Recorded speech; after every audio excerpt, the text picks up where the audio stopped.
নমস্কার। শ্রীমদ্ ভগবদ্গীতা সিরিজের আজকের পর্বে আমরা আলোচনা করছি এক অত্যন্ত সূক্ষ্ম অথচ গুরুত্বপূর্ণ অধ্যায় কর্মসন্ন্যাস যোগ সম্পর্কে। এই অধ্যায়ে অর্জুনের মনে এক অতি স্বাভাবিক কিন্তু অত্যন্ত গুরুত্বপূর্ণ প্রশ্ন জাগে। শ্রীমদ্ ভগবদ্গীতার আগের অধ্যায়গুলোতে শ্রীকৃষ্ণ কখনো কর্মের কথা বলেছেন, আবার কখনো জ্ঞানের মাধ্যমে সন্ন্যাসের কথা বলেছেন। তাই অর্জুন এতে বিভ্রান্ত হয়ে জিজ্ঞেস করলেন, হে পার্থ, কর্মযোগ আর সন্ন্যাস এই দুয়ের মধ্যে কোনটি শ্রেষ্ঠ, আর কোন পথটি আমাকে প্রকৃত শান্তি ও মুক্তির দিকে নিয়ে যাবে? দর্শক, এই প্রশ্ন কিন্তু আমাদের মনে আজও জাগে যে আমরা সংসারে থেকে দায়িত্ব পালন করব, না সব ছেড়ে দিয়ে নির্জনে গিয়ে আত্মমুক্তি খুঁজব। আসুন এই প্রশ্নের উত্তর খুঁজি শ্রীমদ্ ভগবদ্গীতার আলোকে।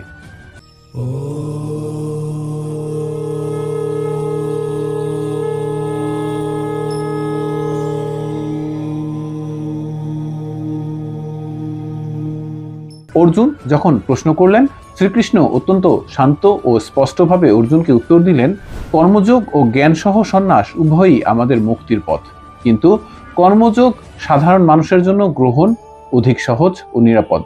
কারণ মানুষের পক্ষে কর্ম এড়িয়ে যাওয়া সম্ভব নয়। মানুষ দেহধারী বলেই তাকে কিছু না কিছু কাজ করতেই হয়।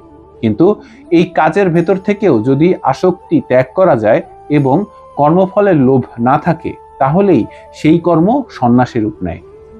এখানে শ্রীকৃষ্ণ এক গভীর সত্য প্রকাশ করেন যে যে ব্যক্তি কাজ করেও আসক্ত নয়, সেই প্রকৃত সন্ন্যাসী ও যোগী। এরপর শ্রীকৃষ্ণ অর্জুনকে বোঝান যে অনেক মানুষ মনে করে সন্ন্যাস মানেই সংসার ত্যাগ, কর্মত্যাগ, কিন্তু প্রকৃত সন্ন্যাস হলো মনের ত্যাগ। অর্থাৎ কাজ করতে গিয়ে নিজের অহংকার, লোভ ও ভয়, আমি এই কাজ করেছি, এই ধরনের ভাবগুলো ত্যাগ করাই আসল সন্ন্যাস। যেমন একজন মা সারাদিন সন্তানের জন্য কাজ করেন, কিন্তু সেখানে কোনো স্বার্থ থাকে না। সেই নিঃস্বার্থতাই সন্ন্যাসের রূপ।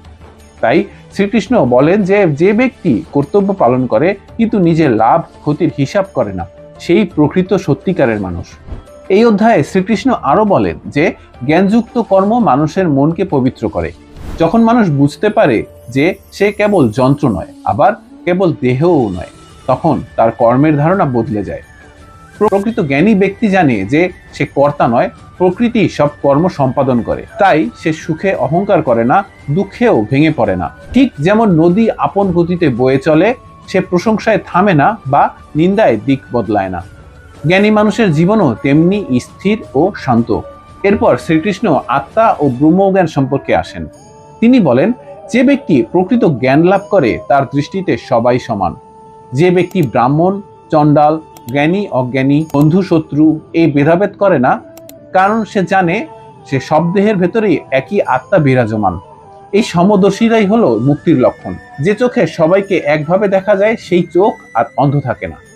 শ্রীকৃষ্ণ আরো বলেন, এই জ্ঞান মানুষের অন্তরে এমন শান্তি এনে দেয় যা বাহ্যিক সুখ দিতে পারে না। আমাদের মনে রাখতে হবে যে ইন্দ্রিয় সুখ ক্ষণস্থায়ী, আর আত্মিক সুখের আনন্দ চিরস্থায়ী। যে মানুষ নিজের ভেতরের আনন্দকে খুঁজে পায়, সে বাইরের সুখ দুঃখে দমে না, তার মন সবসময় স্থির থাকে, হৃদয় থাকে প্রশান্ত। তাই শ্রীকৃষ্ণ বলেন, যোগী সেই ব্যক্তি যে নিজের অন্তরের ঈশ্বরকে অনুভব করে এবং সকল জীবের মঙ্গলে কাজ করে। সুপ্রিয় দর্শক, অধ্যায়ের শেষ ভাগে শ্রীকৃষ্ণ ধ্যান ও আত্মসংযমের কথা বলেন। তিনি জানান, যে ব্যক্তি কাম, ক্রোধ ও ভয়কে জয় করতে পারে, সে এই জীবনের মুক্তির স্বাদ পায়। মনে রাখা উচিত যে ঈশ্বর কোনো দূরের সত্তা নন, তিনি হৃদয়ের ভেতরেই আছেন।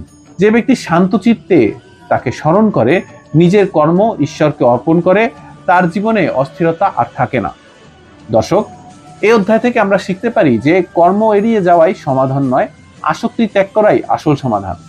সংসারে থেকেও কিন্তু মুক্ত থাকা সম্ভব যদি আসক্তি ত্যাগ করা যায়।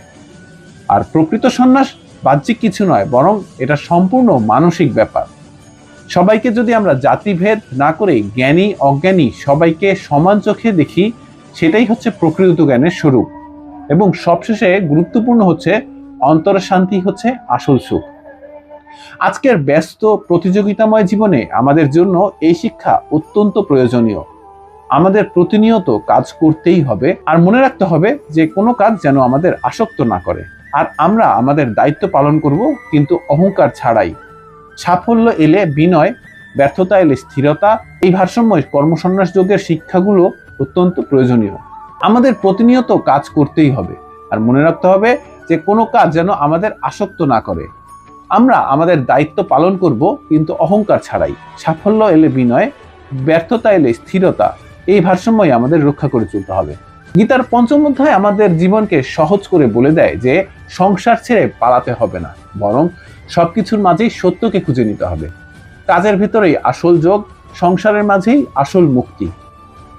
সবশেষে সেই চিরন্তন বাণী মনে রাখতে হবে আমাদের যে ধর্ম রক্ষতেই রক্ষিত হোক, অর্থাৎ যে ধর্মকে রক্ষা করে, ধর্ম তাকেই রক্ষা করে।